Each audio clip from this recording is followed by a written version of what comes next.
When I came to Dubai, they told me the palm is sinking. Our financial systems are open, no bank shut. You can take as much money as you want to withdraw now. Loans are still being approved. Mortgages are very active in the market. Our economy is open. The government is open. Our healthcare systems are open. Trade and logistics is open. Transport systems is open. Everything is open. It's business as usual. Investors are asking sometimes, Guy, what is the GDP about? What are they producing actually? Because you don't make anything. Can you enlighten that, Professor? Actually, this is a misconception that a lot of people have. In Europe, do you think that is why Belgium especially sees Dubai as a big threat? Of course, there's always jealousy in the world. Yeah. If you're thinking of what's normal and possible, don't bring it here. Keep it in your countries. Please go ahead. I want to buy a distressed deal. Where can I find it? Okay, firstly, if you do find one, please tell me. I would love to buy it. See, you're not the only one looking for it Still for a searching long after time.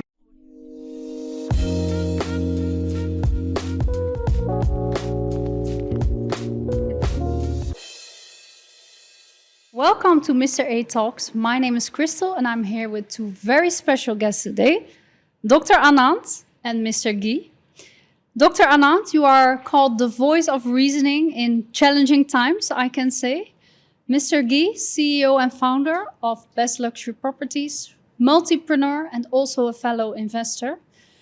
Tell me, how you feel when you came the first time in Dubai, which is already more than 20 years ago, almost. You come from Belgium. You were a multipreneur there and also an investor there. So how did you feel when you come to Dubai the first time 20 years ago? Well, I need to say my first time in Dubai, the first 4 days, after the night that I landed, scared the shit out of me. I will tell you why, Kristel. Because I saw a country full of opportunities. And coming from Europe to being an entrepreneur over there has its challenges. But if you come to the UAE, especially to Dubai, you face other challenges. And really that tickled me so much. So I was like, and after 3 days, I said to some friends over here, guys, I'm here to stay. And after 18 years, almost 20 years, I'm still around. You're still here. And now we are talking about challenging times, how they say it. How did that make you feel as an investor? Well, I think I was scared for the second time. As so many investors, we need to be honest. This is like not every day. It's not usual what happens. Yes. But you need to relativate as an entrepreneur. And I'm not surprised that much as an entrepreneur because been there, had it, done it. And I was also here at 2007, 2008 at the financial crisis. So we've been through that, we survived that, and the market picked up very quickly, as do I always do. And after that, there was another crisis, and crises are happening now always in the world. You just need to be transparent. You need to be a good shock absorber. If your suspension is good and you can absorb the shocks, yes. I think then you're ready for life and for the next challenge. And like I said, we are here to stay. We are not here to run. Yeah. But the most important thing, I think, is that you see real estate on a long-term vision, not on a short-term. Exactly. Because then the suspension could be different and you could start vibrating and start running. And this is not why you come into a market in real estate as Dubai. And Dubai, like I always predicted, is the new head capital of the world. Yeah. That's very interesting because you're not only here as an investor, but you're also facing the challenges as an entrepreneur in Dubai. You're basically on the same boat as everyone else. How do you experience it from that point of view? Well, same as my partner investors. First of all, you want to relativate the situation. Then you're going to look, okay, what's going now exactly? And I need to say, I was in Europe for a few days. And when I watched the news and look at the socials, it really scared me. So when I came back to Dubai, it was actually the full opposite what I saw on the news and on the socials. Yeah. So I needed to come back to touch base again and feel what's going on here in the city and in the country and the UAE. And the contrast was so big that I barely could believe it by myself. So I see my partner investors daily on a Zoom call or in person. And they all had the same concerns. Yeah. Guy, what is going on? How do you think? And from the first day, I didn't panic even 1 second. Yeah. If I start panicking, then we should start running all. But I didn't panic at all. I stayed very calm. I absorbed the situation, and I felt actually pretty calm. Yeah. So, and this is what I ventilated also to the partner investors and the colleagues and everybody around. And all of us, we stayed in Dubai. Nobody traveled. I even stayed here to give the clients some more, confidence into the market. And actually, we don't feel it. We didn't have any cancellations. Everybody stayed pretty confident and calm. But that's why we're here, to give confidence to the market and to the clients. Yeah, to answer all the questions. And Dr. Anand, you are the voice of reasoning in this time, how they call you. Do you recognize yourself in that? Because Mr. Guy also says, I'm very calm, I'm confident. I get the same idea from you.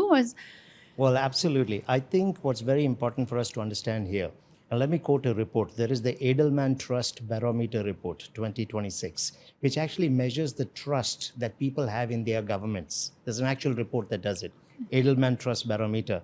And the number one most trusted government in the world is the UAE. So we have reports that measure the perception of people, and they're talking investors, resident population, all of them. They said, we trust this government the most on the planet. The second reason why I am calm also, like Guy, is Sheikh Mohammed recently posted on Instagram, and he said, the UAE was built for such uncertainties. Now, that statement really needed to be understood by people. What this means is we are not caught by surprise when things happen. We've anticipated it already. So we just don't know the date when the first missile will come. After that, we know exactly what to do. For example, the air defense system that we use, THAAD, the best system in the world, we didn't buy it recently. It was bought in 2011. That's 15 years before it happened. That's anticipation. When you build your city on strong economic fundamentals, long-term plans, we don't sit with our head in the cloud thinking everything's okay. We had just come out of a pandemic, so we knew things can go wrong. Yeah. So you build your plans, but you also ask, what if? So what if there's a pandemic? What if there's another financial recession? What if there is a war? Because it's happening all around the world. So you make your plans, but you build your contingencies into it. That is why the rulers are saying, we were built for these things. Once it happens, we know exactly what we have to do. Not one single plan of the government or their spending policies has changed. So very confident, very confident. Just last week, we did 17.3 billion from 3,000 transactions. So the people who understand the dynamics and the city have not stopped. Yeah. And that's very interesting because we all live in Dubai. We all feel very safe. In the contrary of what is shown in Europe, where the media is blown away with all the negative comments and the negative news. You don't see these kind of numbers in the news about that we're already prepared for these situations. So what is the actual reality on the ground in your perspective and in your perspective? Yeah. Would you like to go first, Guy? Yeah, why not? I like to be first. Thank you, Professor. So I think also if you compare Europe to the UAE, you see two different kind of dimensions. If you compare, for example, Europe has a debt of 13 billion to 40 billion euro. Yeah. And I mean, there's more debt than we can ever pay back. And also, if there would something happen like this in Europe, in Belgium or the Netherlands or any other country, in general Europe, I think we wouldn't survive over there. So we are here to build, to last, to stay over here. I think the leadership is amazing what they are doing here. And that gives a lot of confidence. But you need to be like the boots on the ground. Absolutely. You need to be here to feel it, to feel the safety, or else you cannot compare. And whatever is broadcasted and said of Dubai, Dubai has this already for 20 years. When I came to Dubai, they told me the Palm is sinking. That is true. That is still true. there, right? I remember. And look what an amazing project it became. And so, the talks and the walks are two different things. Yeah. See, when you talk about reality on the ground, I think it's very important. Like Guy mentioned, Europe is having a large debt, but the economies are weak as well. And generally, developing countries, because we are a developing, emerging economy, you will carry a lot of debt because you're putting heavily into infrastructure, etc. But what is more important than the debt is your ability to be able to cover the debt. And that is why it's really important for people to understand. Our debt right now is 112 billion dirhams in the UAE. But when you look at our GDP every year, which is the potential to earn every year, we're hitting an average of 533 billion a year. That means for every 1 dirham that we owe somebody, we've got 5 backing it up every single year. Our strategic reserves is 1.47 trillion. That is a 13-to-1 ratio. Yeah. So we are in a very strong position. For every 1 dirham which we owe through conscious debt, because we are building, we have 18 dirhams backing it. So the reality on the ground is nothing needs to stop. Everything will continue exactly the same way. For example, when we walk on the ground, we haven't seen the work stopping on the flyovers. We haven't Correct. seen it stopping on the metro systems. Why? Sheikh Mohammed put a budget of 302.7 billion last year.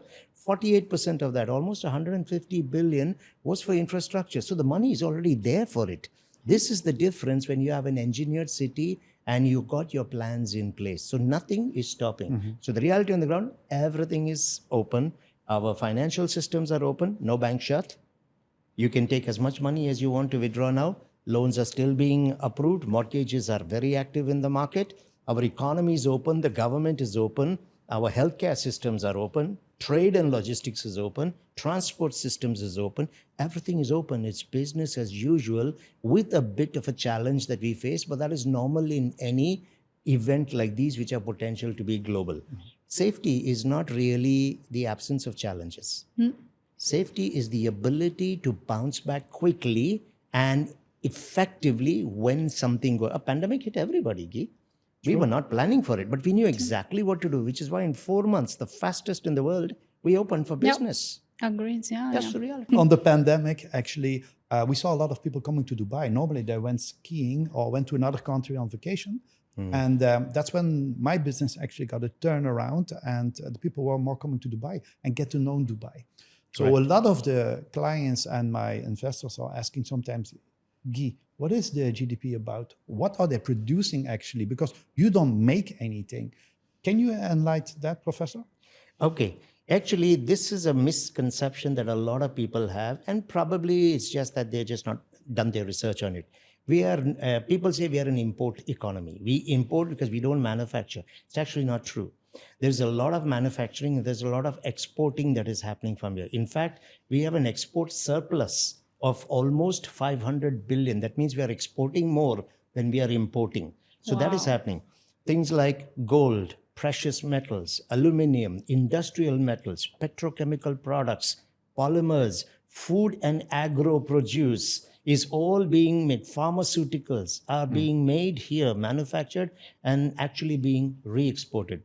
What a lot of people don't probably know about Dubai is part of our long-term plan is we have allocated 168 square kilometers in Dubai South for manufacturing alone. That is 22% the size of Singapore as a country. That much space we have put for the manufacturing that's happening.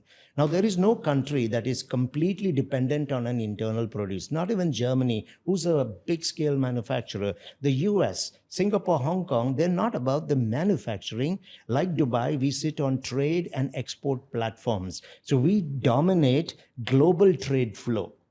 At no point have we wanted to be an internal economy on produce. But we have created the opportunity. We may not be producing as much of the food that people would like to see a country do it. But we have 200 different channels for importing these things into our country. So, and we don't have to rely on a Hormuz Strait because we've got the Yanbu ports going into Egypt on one side. We've got the Gulf of Oman where we go through Fujairah. We're now building new logistics corridor through Oman into that ocean. We're building through Saudi Arabia going into Egypt. So we're creating new models in place. Alternate oil pipelines are there, so we're still able to pump 1.5 million barrels a day. So this idea that we don't produce, 35 years ago, I would have definitely said yes. But when you look at us, we are not even an oil-dependent economy. The Abu Dhabi still has about 45% on oil. Dubai has less than 1% oil. Our economy is 99% non-oil revenue. The UAE in total is 77% non-oil revenue. So our surpluses are higher in terms of exports compared to the costs of the import. We have created a 500 billion reserve just from exports. Yeah, That's amazing. that's crazy. Yeah, these numbers, of course, we cannot have in Europe. No. So sometimes I think, okay, about what we need to be the most afraid of in Europe. Is it because of if we are investing in real estate on our low returns? Is it on that we have an unprotected country of a continent as Europe? Or what we need to be afraid of in Europe? Is it the debt rate we are having? Me coming from Belgium, from Europe, coming to the UAE, I have a total different feeling here. Yeah. I think because I'm a multi-entrepreneur, that your fifth or your sixth or seventh, I don't know how many there are, but I got a lot. You feel it in the market and you feel that there is a potential of growth here. And when I came here 18 years ago, Dubai wasn't like it is now, didn't have these numbers, still depending on oil and so on and so on. But that moment, I felt it already when I landed. You just feel that something was up here. And I think also now in the future, because most of my entrepreneurs and clients were asking me, yeah, what will the prices do in the future? I predicted already that the prices will go up instead of going down. Absolutely. Because you need to tell me later on what the distressed deal is, because I never find it in 18 years, but keep that as a question. But you feel that something is going on here, that this is the city of the world, the midpoint of the world, and we see the prices increasing and 5 years from now, and also a few projects already now, we come to the prices of Monaco. And Dubai is much more larger than Monaco, of course, but we come to reach to these prices. And because of the crisis now, the oil crisis, what will happen? Cement will be more expensive, labor will be more expensive, fabricating of aluminium, whatever you need to go and build a property or development, prices will increase. What will convert into increased prices? There's no doubt about it, that the prices from between now and let's say a year and a half from now will be between 15 and 30% more expensive. Yeah. No, I agree with that. It has to happen. But again, this is where the smart investors understand that this wasn't the fault of Dubai or the UAE. This was a situation that was extraordinary that happened. When oil crossed 100, which is actually probably going to be a bit more in the market now, though we're saying $90 a barrel, it hurt the whole world. Yeah. Price of gas in Europe, the price of gas in India, in the US almost doubled. So it was going to affect everybody. But the challenge is when you don't have a growth modeled economy, it becomes hard to absorb this. We have the growth modeled economy where the government is able to pump in trillions to back up what is happening in the market. We have Sheikh Mohammed bin Zayed, our president, announced a 1 trillion reserve in the month of March. Sheikh Mohammed from Dubai, his son actually, Sheikh Hamdan, announced a 1 billion reserve just to support the small businesses and hospitality. So we can see that the government is putting the money in place to back it up so that they can support the costs and control it to a certain extent. All government fees on transactions, taxes, a lot of these are being paid through these reserve funds to reduce the impact of it onto the end customer in the market, regardless of what be the industry. So our confidence is built in the fact that we are not worried about covering our monetary basis. We have 119% monetary base coverage. That means for every dirham that can be wiped out in the market, we have 1 dirham to replace it. So we are in a very strong position on these things. Few years ago, because I've been here for a very long time, 34 years, really long time. Yeah. So, I used to speak to some of my Emirati friends. They said, Anand, what's the problem in Dubai? He said, there is no circulation of money in the city. Dubai was always a transit. A few years ago, I'm sure you'll recognize this. People were coming here, making the money, they were sending it back home or they were moving on. Okay, I myself was planning to move on in the year 2000. And Knight Frank put it beautifully, the report. Knight Frank called this destination Dubai today. Today, the money is circulating within the economy. The millionaires of the world are migrating in here. Just last year, they brought 64 billion with them as part of their move, 6,500 millionaires who came in.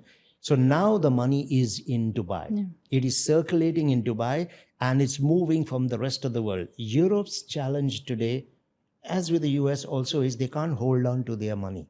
their wealth. They're losing the money. Daily. They're losing the massive industry movers and shakers who have actually been driving their economies. That's who they are losing. Yeah. And that is the challenge that they're going to face even going And what do forward. you think, Mr. Guy, on that in Europe? Do you think that is why Belgium especially sees Dubai as a big threat? Of course, there's always jealousy in the world. Yeah, yeah. And they're looking at us, if I can say us, and they see how it's supposed to get done, but they never can convert it or turn back to this kind of leadership. I mean, the UAE, all the Emirates are really lead, like a CEO leads his company, and this is the way to move forward. You need to act. You need to jump. Yeah. Do you need to take uncertain risks? No, but you need to have a plan. You need to have a blueprint, at least for the next coming 20 years, right, Doctor? Absolutely. So this is very important. And a top entrepreneur and a leader as well told me also, make your blueprint and make it crazy. Yeah. What I did, 5 years later, I looked at the blueprint, it turned into reality. But if I don't have a blueprint, I can never convert it into reality.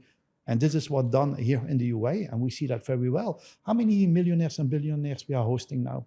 You know the exact numbers. You mean who are living in the UAE? It's over 170 now.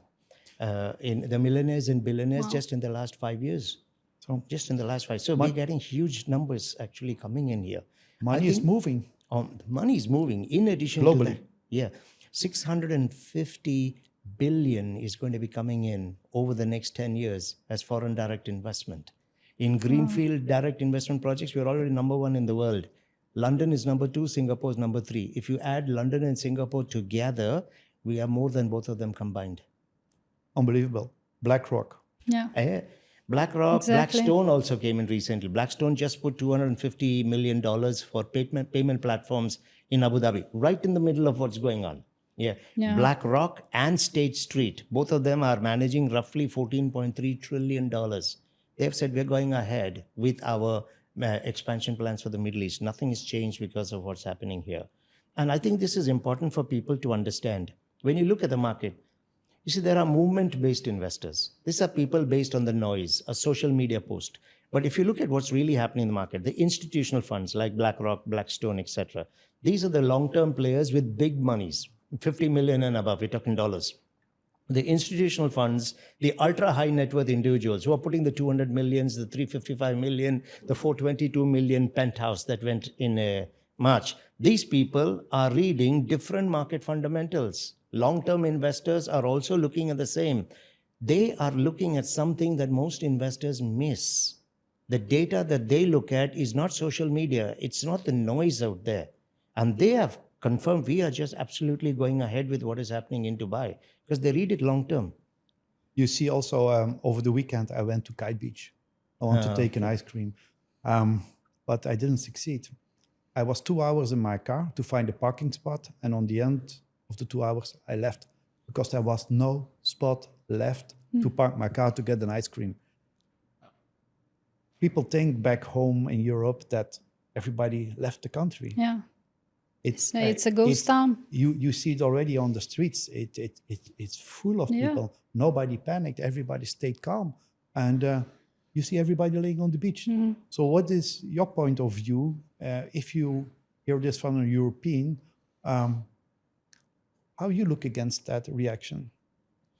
The reaction from Europe? Yes. Well, okay. In their defense, most of them are reacting to the noise that they see, or they get the media, which does not really look at the full picture. So the media reports on what is sensational, and because they know that's what gets people to look at. And I mean, that's what they read, really. Sensationalism is what works. However, we are reality-based. If you look at the government here, we have not changed our population projection, the growth rates. We have kept it the same for this year. That hasn't changed in any shape or form. Not a single fiscal policy, how our government spends money, has changed.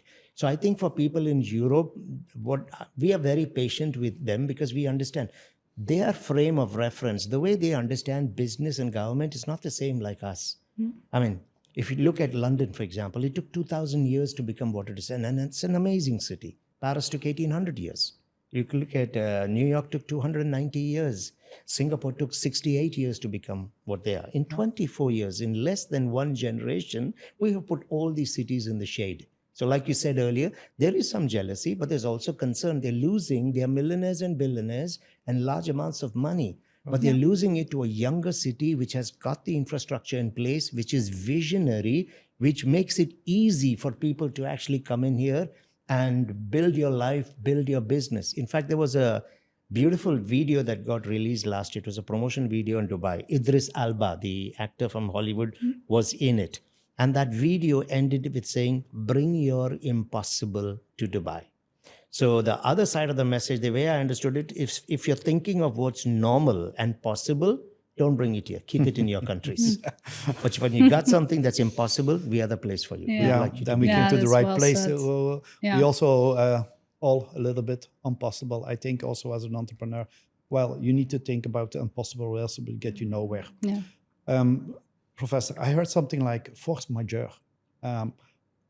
Are all the developers going to finish their projects? That's also a concern that goes around in Europe to say, yeah, but you see it now, Dubai, I mean, we go there again.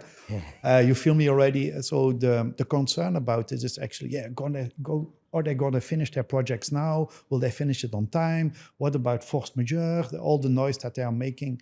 What is your opinion about that? Okay, the first thing I always do with someone who speaks like this, whether they're from Europe, Australia, the US, when they make a statement like that, I ask them, what's your credible source of information on that? It's easy to get the opinions of people, but what is that opinion built on? So when you tell us that there will be force majeure, what's your credible opinion on that? The ruler of this country said there will be no force majeure in the UAE. What does it mean actually? Okay. Yeah. Force majeure is actually a French term and it means superior force. It's something that you can declare when something bigger than what you can handle has happened. So let's take an example. During the pandemic, all the airlines worldwide declared force majeure. Why? For them to make money, they needed passengers on their flights. But countries were in lockdown. There was no mobility. So planes were not going to take off. However, they had to be parked on the ground for which you had to pay. And then you had to pay your suppliers. So all the airlines declared force majeure. Now, you cannot declare it as an industry without your government approving it. So the governments did approve that. So they approved, the governments approved the force majeure. Hospitality, tourism, businesses as well. Now, what happens in force majeure is four things. The first, all contracts can be halted immediately. Any work that's related to those contracts can also be stopped. Third, any payments that have to be made can be deferred. We don't have to pay it now. And fourth, this is the most dangerous part, you can renegotiate the terms of your contracts. Our president said no force majeure, which means every contract goes ahead the way it is. All payments must be honored. All work will continue the way it is and no renegotiation of contracts. So as well for the investor, as well as the developer or the contracted, all the contracts that's been signed and that been agreed on needs to be respected. Correct. Yes, and again, this is why my advice to investors who are considering coming in now in once they listen to facts, only work with developers who got an escrow account. Yeah. Very important. So when you put your money, it's with the government. So you know that it's not just being put into a developer's account and they might disappear. So that is very important. Secondly, become more discerning now. Do not just come into the market because someone may be offering you a discount. That's the last thing you should be doing. Work with reputed developers with legacy. Now, the legacy doesn't only have to be local. It can be international also. New businesses are always opening, but they have strong history. So legacy developers, building in demand-driven locations, because those locations will always carry a premium. The product is unique. Therefore, the product brings another premium into it and an interest. Don't just go cookie cutter right across the board with the same thing that people have got. And it has to be escrow-driven. So when you have that as an opportunity, I think you should grab it quickly because something is going to happen in the next 3 months. In economics, we have this term called freeze flood. Freeze is when something happens, people who don't understand the dynamics hold. They say, let's wait and watch. Okay. So they wait for 2-3 months. They need to see the action on the ground, which has already started. 17 billion last week. So what will happen is they will slowly start coming back. But then there are the others who are anyway planning to buy within Q3 and Q4 of the year. So they will come, plus those who have been starving now will come back again. That's the flood.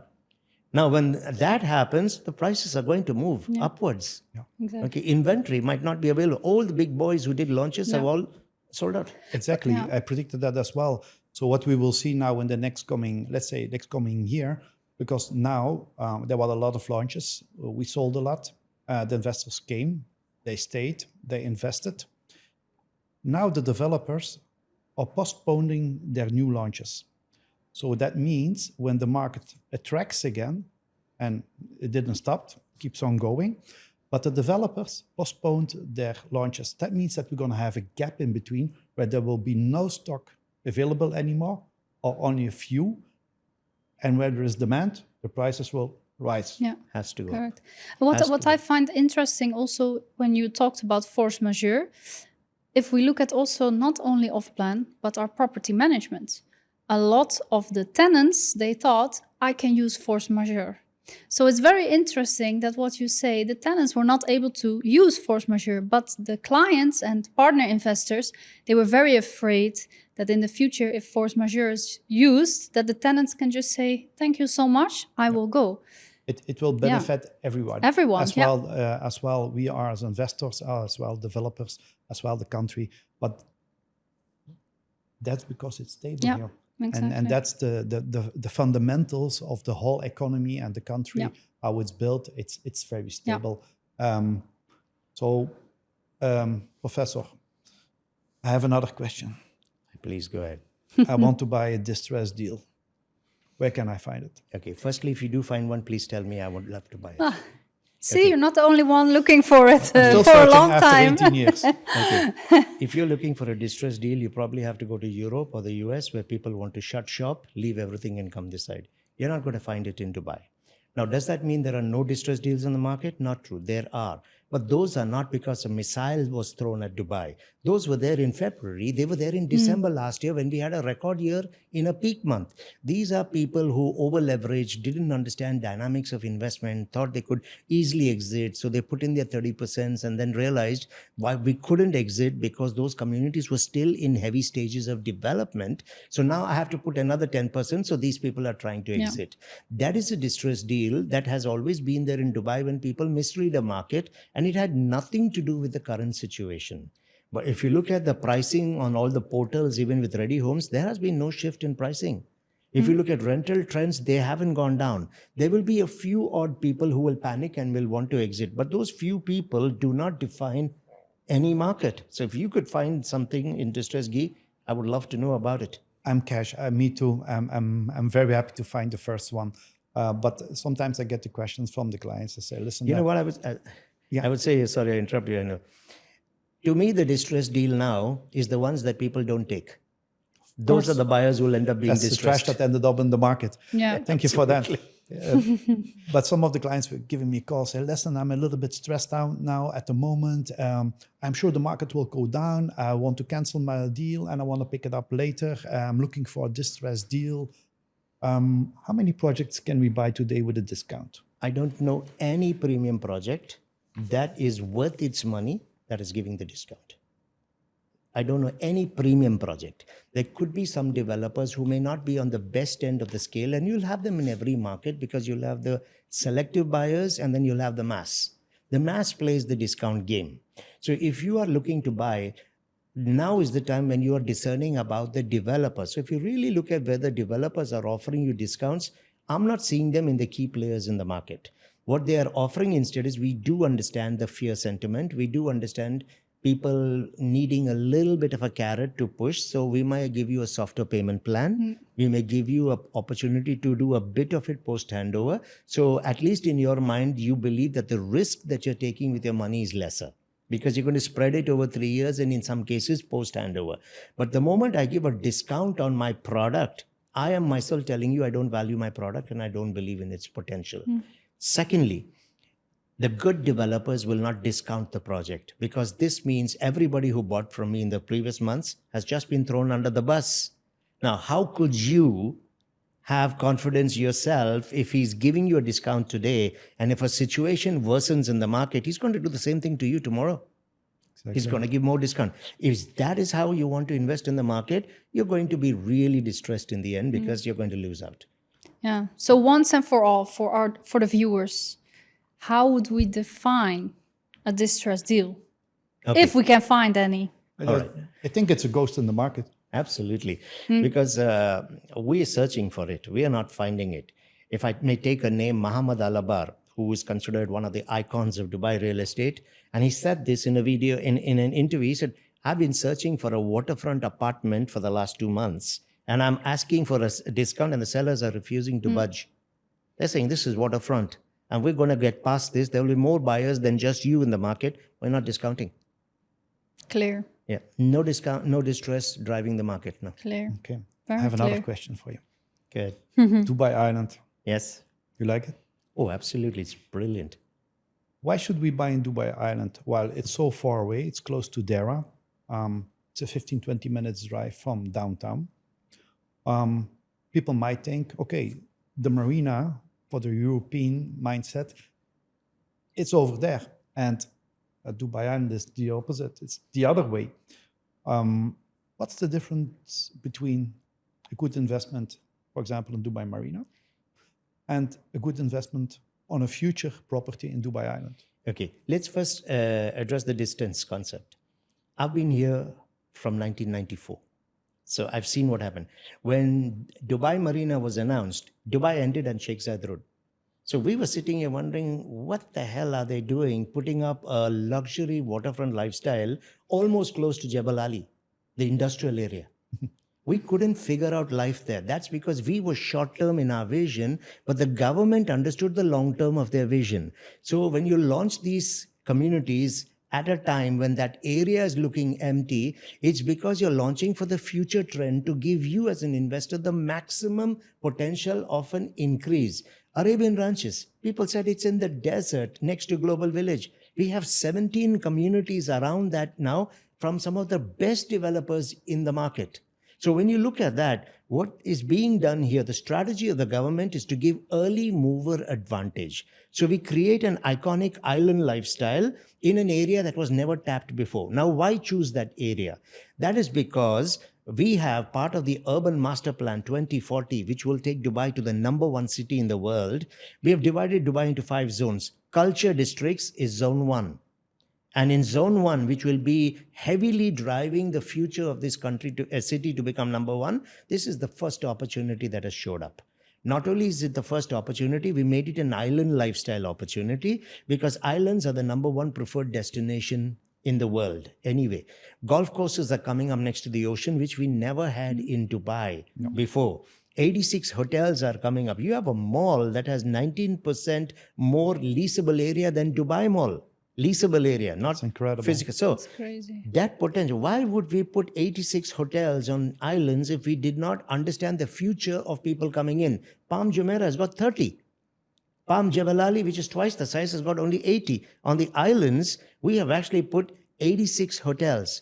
People don't fully understand the potential. So if you've been buying into that island, you've just hit a gold mine in there. Because Dubai Island has to be understood as the future of waterfront lifestyle that you are investing in, like with Palm Jebel Ali. But the potential for increase is the highest right now. So you come in early, and as the islands develop, it skyrockets. Or you can come to a Dubai Marina today, which is fantastic still as lifestyle. Challenges with that, it has gone past its prime in terms of appreciation. So if you're looking for appreciation, you'll get maintenance appreciation, which is marginal. Secondly, the infrastructure in the community is not the best. Because when we launched these in the year 2000 and 2002, we did not understand the dynamics of the populations coming in. Yeah. So the roads in there, the exits are not the best ones. You'll spend a lot of time in there. All of those were the lessons that we learned from. Palm Jumeirah has a single entry exit point. We will have 3 on the islands. So we have learned from our experiences and brought the best in.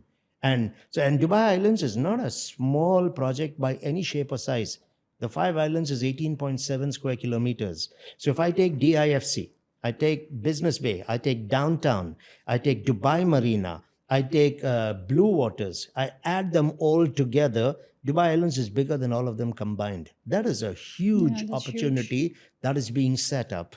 And that's the first major opportunity in Zone 1. There will be lots more coming up when the airport moves out from there. So early mover advantage. What people made in Palm Jumeirah, what they made in Dubai Marina is what you will make when you come now into the islands. So the islands are absolutely brilliant. Yeah, I totally agree, and I invested by myself over that. Yeah. Luckily, Good thank move. you for your answer. Feel much better now. So what you're saying, actually, if we look at Dubai Marina and we look at Dubai Island right now, Dubai Marina doesn't have the roads. I live there personally, so I face You it know what every I'm day. talking If about, I need yeah. to go home, I'm in traffic. Though it is a very good area to invest in and still investing in. Dubai Island, yeah, if you look at on the map, it looks very small. But if you're standing there, I think you've been over there already a few times, then you feel how big it is. It's incredible big, but it's also small on the other side. And why I'm saying this, it's also small on the other side because it's limited. I don't know the size of Monaco if you compare it to Dubai Island, but Dubai Island should be much more smaller than Monaco, right? Well, yeah, it would be smaller than Monaco, that's for sure. But again, the important thing for all investors to understand, especially those coming from Europe, Dubai, we have two types of investors. You got the opportunity-based investors and you have the security-based investors. The security-based investors do not want to put their money on sand because they don't understand the off-plan model. Most of Europe is sold on ready home markets. So their understanding is a home that's ready, exclusive one agent, solicitors involved in the process, and 72% of those are mortgaged to banks. So to come in where there is sand and I cannot visualize the future of those islands, it's a risk for me. So I have to actually understand, or when I'm talking to an investor, I ask you a simple question. What is your investment appetite? If your investment appetite is security-based, then Dubai Marina is good for you. You walk into ready communities, lifestyle is ready, you pick up units that are already available, so you sleep well at night. But you're also paying actually the premium to those who bought early. Exactly. So this is it. So, and they're never going to peak in appreciation like it did for the early buyers there. So if you're the opportunity-based investor, hands down, it's a Dubai Island over Dubai Marina. Yeah, we see now in Dubai Island, we have very interesting investments because we have very good payment plans, like for example, 35, 65, you pay only 35 during the construction and 65 on the handover. And even that you can mortgage. Mortgage it, yeah. So it's actually a no-brainer.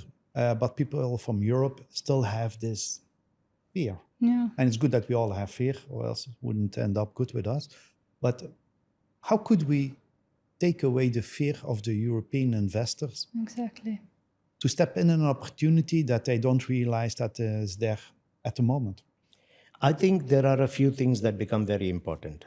The first thing is people need to be able to recognize and accept that Dubai is an emerging economy compared to mature economies. Mature economies have been around 100 years, 200 years. They have no more space to build. Infrastructure is already in place. In fact, they're not even able to upgrade infrastructure because it's just impossible to get into the cities and do it. So most of those cities are on a decline, actually. The opportunity does not exist. The opportunity was there in the past. So when you come to a developing economy with a clarity on their plans, all the plans of the government of Dubai are on the internet for people to see.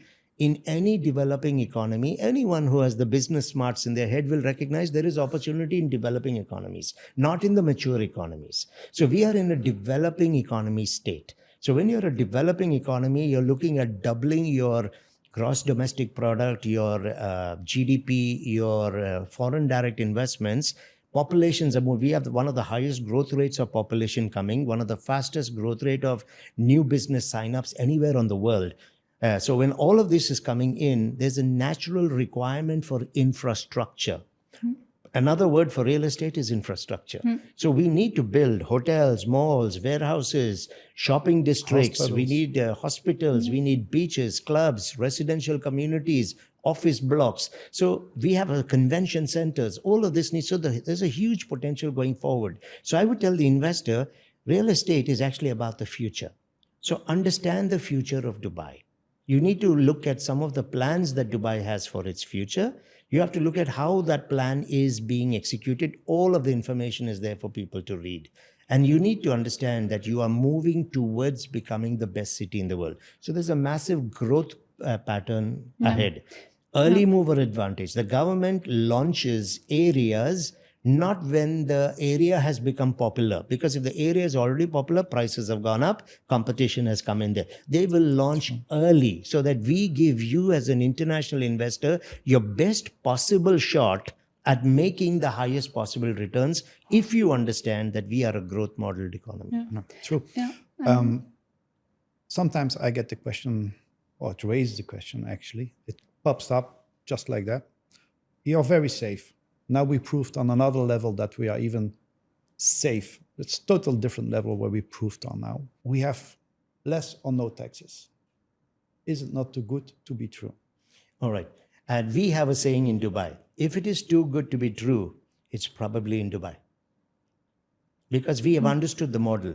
We are creating our economy through multiple different revenue streams. For example, most countries are very restrictive about how foreign capital can enter. Okay, they have extremely regulated, in some cases over-regulated, so it doesn't become opportunity for the funds to flow freely. But in Dubai, it's the other way around. We too are regulated. We are monitored. We are off any list of gray money or black money. We are now into the green list. So the large institutional funds are coming.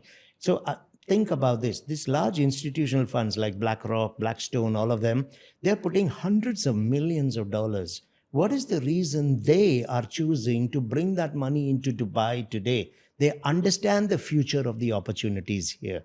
So if you're an individual investor, simply on the strength of the institutional funds coming in here, you know somebody has already done your homework for you. They've done all the research. Yeah. Plus the ultra high net worth is coming. The city with the highest millionaire migration on the planet is the UAE and Dubai, right? So why are they coming in here? So these are people who have looked at every possibility. They've looked at what else can go wrong because they're shifting millions or billions and they're bringing family here as well. Tax-wise, when you're talking about, we don't have to have, you see, when you are a city with less opportunity, as a government, you need to create more funds. Taxes are one way of doing it. Sorry, excuse me.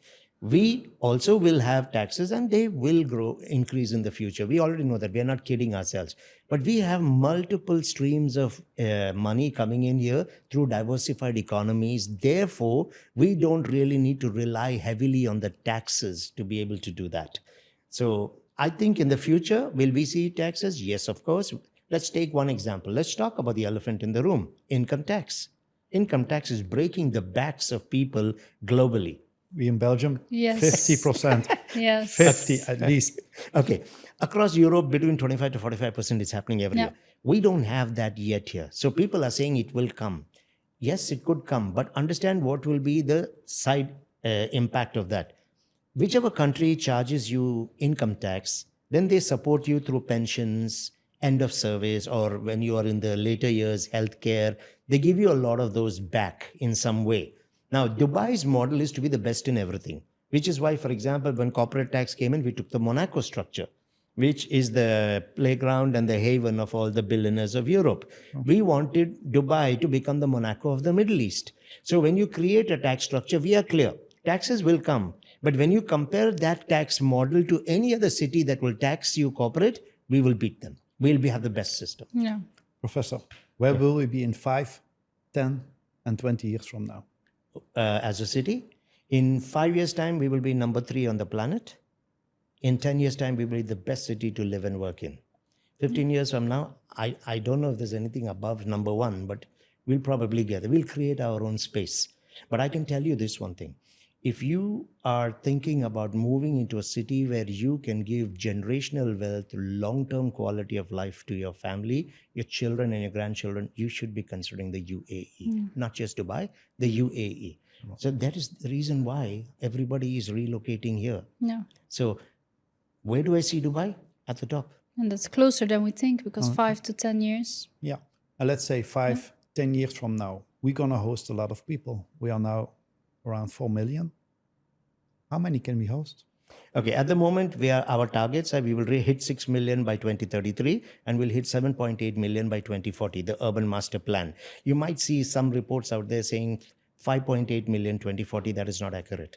How do you go down to 5.8 when you're hitting 6 million already in 20. So the actual correct number is 7.8. But what we also need to understand is we have the land, unlike the developed. Singapore, for example, falling off the edges. We don't have, if you go to London, if you go to Paris, the cities are all crammed and the zoning laws are very strict. Dubai is 4,114 square kilometers. We've developed about 1,000 kilometers of that. About 20,000 square kilometers, about 23 to 25% only has been developed. We still can build for the next 100 years in the desert, and we're also reclaiming from the sea. So we can host much more. We're building an airport to handle 260 million passengers a year, 400 gates. Our airport is 70 square kilometers. That is 10% of the size of Singapore as a country. 10% the size of one of the best countries in the world is just our airport. You're not leaving. Oh, me? Yeah. No chance in hell. Me neither. Yeah. Then what? I don't think we are all leaving because we're still here and we're happy. But I mean, what do you think as a European investor is holding them back besides the fear?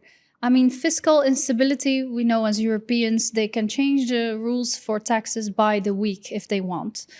I mean, what do you think? I think it fears them? it's also your education. It's indoctrinated in their brains, and that starts at school. We get trained to pay taxes. Why do we need to go to school? To get in this rhythm, to get, on the end of the day, a diploma. Then we need to buy a house. We make a mortgage of 30 years, and we are locked in for the next 30 years to pay tax. After this 30 years, if you get married and you're lucky at 20, and you stay with your wife until 50, well, then you don't move anymore. Yeah. Then you're locked to the ground. And this is the European system. And for the entrepreneurs under us and the people who dare and not being scared that much, they dare to invest and they see it wider, larger, bigger. And they want to improve themselves because if you look in Europe now, if you see that the money gets less value every year. Oh, absolutely. The projects are getting more expensive. So every year, if you get a good return in Europe, would be 4% net, that would be great. But you're losing more value every year than 4%. So you get poorer and poorer on top of you pay the taxes. I think also because it gets under your skin. Yeah. And you get a bad humor of it. And on the end of the day, you're not moving anywhere anymore. Yeah. Because you're locked down. Yeah, that's what you always say. I'm very curious about your point of view on that, Dr. Anand. Mr. Guy always says there will be financial boundaries in Europe very soon. We already talked about not having the boundaries here in Dubai, and the social media was full of it that people could not even take 100,000 dirham cash, which was nonsense. So Mr. Guy always says very soon in the future you will have financial boundaries. Financial boundaries. Why do I say this, Kristel and Professor? This is very simple. The money is getting out of Europe. Very simple. People who sees the light, they're moving. If they're not moving to Dubai, they're moving to somewhere else. So European is getting financially drained. Correct. It started already. Financially borders means like, okay, if you want to send money across and you send 100K, 80K will arrive in Dubai and 20K will go directly from your account to the taxpayer. No dividing anymore. So this is the first thing that will happen. Second thing that will happen, let's say in 5 to 10 years from now, I think Dubai will also raise the lot. Raise the bar. Dubai, 5 years from now, I think Dubai will also raise the bar. That will say, okay, we don't give that easily anymore, these golden visas. We will raise the bar. Now it's 2 million. And 5 years from now, maybe it might be 8 million. We don't know. And the third thing that will happen, that is also in Europe, that they will limit people to go away. And I think that's the most dangerous one, because you're going to pay taxes by your passport. That means you were born in Belgium. Even if you go and live abroad, in Dubai, for example, you're going to pay taxes from your worldwide income to Belgium as long as you live. And for that moment, we need to be very scared, because before that, we need to run. How's your view on that? I'm curious. Okay, there's something that a lot of people don't take into consideration. Okay, if you look at Europe today, you have declining populations. Okay, there is, because you have people leaving for sure, but you also have aging Yeah. populations. Yep. The people who are left back are not the young, the smart, the futuristic, ambitious people. They're the ones that's leaving. Here's the other way around. We have young, transient populations. We have people coming in here who want to set up their businesses. We are creating the Dubai economic agenda, the E33. We want to be one of the top 10 education cities in the world. Knowledge capital is the next name of the game for us in Dubai. We want to bring the intelligence of the world here, because many of these people will come here, study here, graduate with international degrees, fall in love with the city while they're here, and they're going to stay back here. They're going to set up the businesses. They're going to be the future leaders of the world. So we have very young populations coming in from around the world who have already seen the writing on the wall, so to speak, in their countries. And they said, we're not waiting. We're not like mom and dad who had their roots here and who are going to remain here and who won't take the risk. We will cross the borders.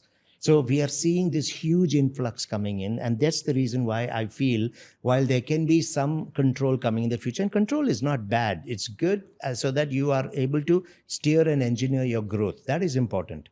The other thing which people need to understand about Dubai, whether Europe, US, anywhere, is we have a global approach to creating the policies and the plans to bring the best in the world. What do I mean by global? I'm not talking geographically global. I'm talking vision being global.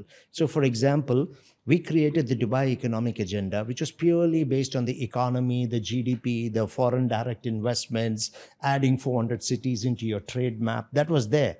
But we also understood that if we are going to create the best city in the world for business, families are going to come because new companies are coming, jobs will be created, diversification economy. So populations are moving, therefore families will come. So we created the Dubai social agenda S33 to complete at the same time as the economic agenda. Because if we want to bring the families from Australia, from Germany, from Belgium or the UK, we want to be able to give them the lifestyle that they can aspire to. Now when families move, you're going to have kids. So you need to have the best education. So his vision is to become one of the top 10 education cities in the world. We're right now sitting at number 72, but we will get to the top 10. So we create new education models. We bring international global universities and schools here. So the children are also looked after for the future.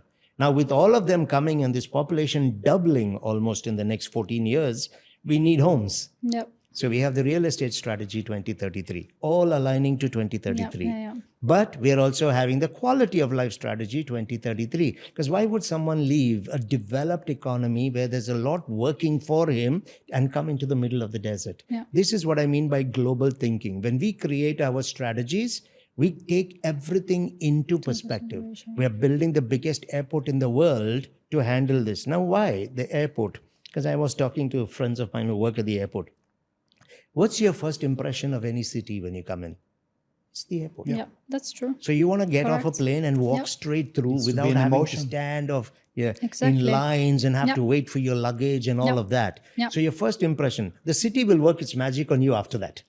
Now, when you're leaving, what's your last impression? Same thing. It's the Same airport thing. again. Yep. So we don't just want the largest airport in the world. We want the best airport in the world. So your experience starts when you come in, you enjoy the city, and you carry it back with you when you leave. Yeah. We have this Interesting. saying now in Dubai. When you come as a visitor, but you leave as family. Yeah. That is Dubai today. That is very true. When we talk about impressions, what was your first impression on Mr. 8? But Mr. 8, that was something else. I was looking actually for 18 years for the quality that I'm used to in Europe. And this is very hard to find because we are into details. We have all the good developers, entrepreneurs over there. They know how to finish for many years. They take everything in consideration, even the green touch of the properties and so on. So they brought it a little bit beyond in Europe compared to the rest of the world. And for us as an investor, we look at details. And that's how we came actually in touch with Mr. 8, I think 1 year and a half ago. We came here at the first time, we saw the projects, we felt the quality, And we felt also the leadership behind it. And for me, it's very important as an investor, an entrepreneur, that I can speak to people. People that has their heart on the right place, but also has a heart for business. And this is very hard to find. So you feel at Mr. 8 that you came to another place if you compare it with the rest of the industry. And this is not only eye for detail, but eye for development, eye for detail, eye for the small things, also the layouts, the heights of the ceilings, the quality of the windows, the aluminium frames, even the parking spots that are very easy accessible. So from the European mindset and point of view, we look at it at another way, I think. And I always say I'm the neighbor because I'm also investing. And if I'm purchasing something and I'm investing, I did my CSI label, control select investment on it. And then my clients can also step into that. So I'm the first one who always jump. And after that, but here it was very present to feel the finesse. The finesse was the most important thing for me, how it is finished and how they lead the project, and that they are reliable, of course. Absolutely. I mean, even when I first came in contact with them, truthfully, I had not heard of them. When I did come in here, and then it began to grow onto me. I began to understand who they are. I work with the top 40 developers in Dubai, top 100 agencies. I've never given my name to any one developer. This is the only developer with whom I've tagged my name.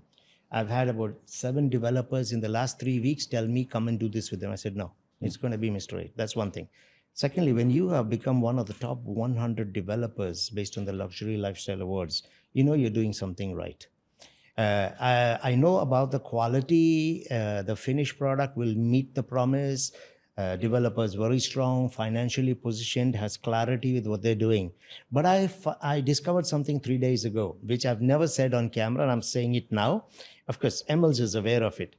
This is actually a premiere. Huh? It's a premiere. Please continue. Yeah. You see, I was on the islands 3 days ago. We were doing a shoot. So I was at the Villa del Divo's construction site and walked around, did our thing. Then I saw a few construction workers there. I actually walked up to them. They were from India, so I started speaking in Hindi. And this was not part of our script or anything to do. I just started asking them, how do you feel about this company, the work that is that you do? Do people look after you? And all of them separately were telling me, we love this company because our supervisors are good. We are taken care of. All our payments come on time. The owners of the company are very good when they come here.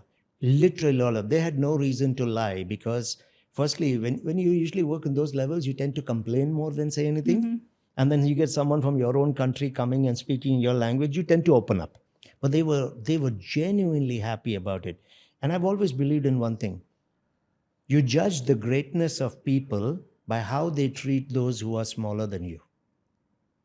This I've always lived by it. Yep. Okay, I'm not impressed with the money you have in your bank account. I'm not impressed with the fame that you have. But how you treat the people smaller than you will tell me how big you really are. And I saw that on the island at the construction site. True. Yeah. I think also, Dubai Island in general, we're not going to promote Mr. 8 today.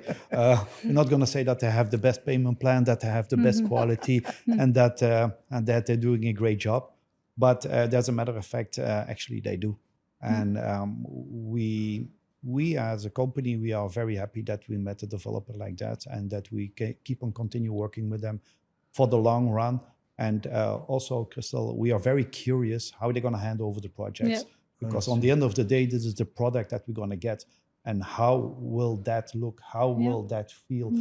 We can see a lot of things happening on a render or on a floor plan.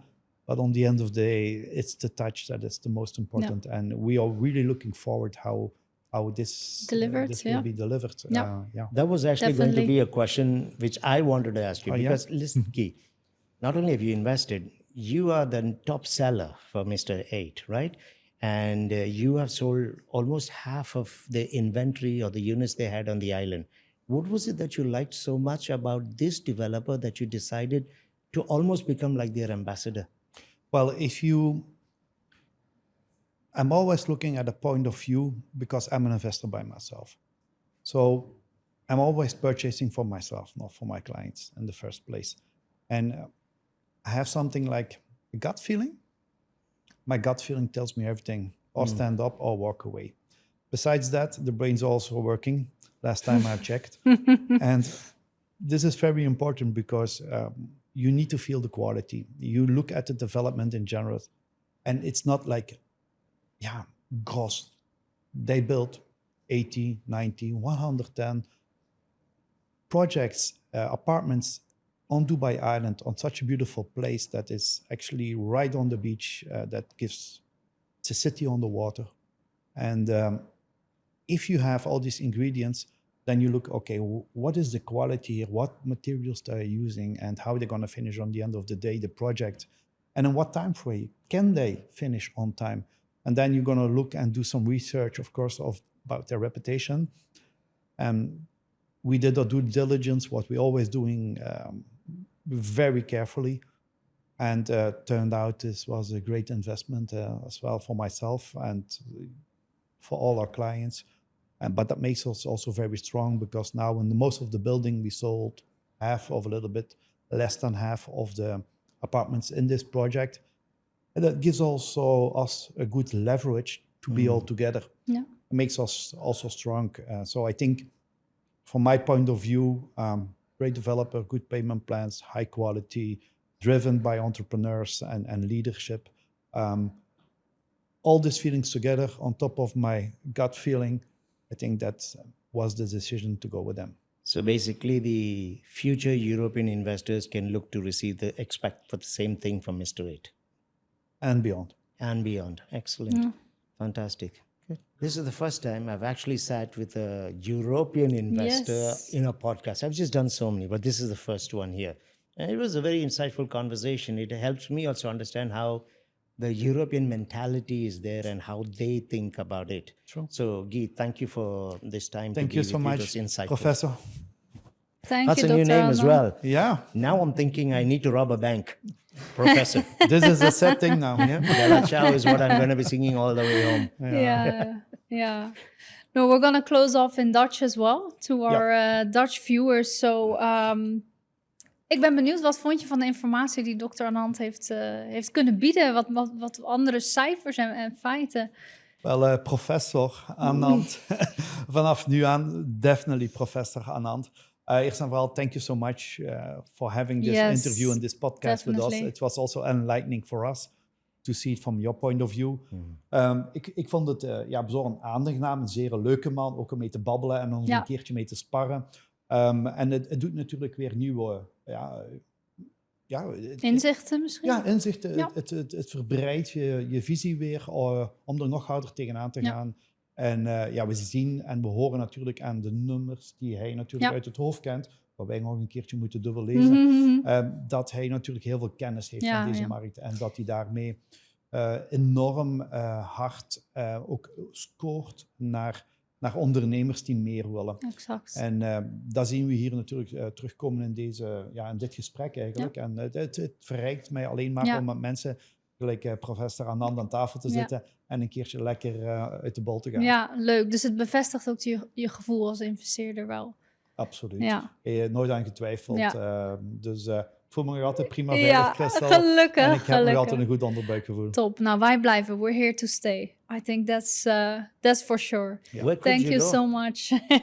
Thank you so much for watching. And don't forget to like and subscribe and follow us.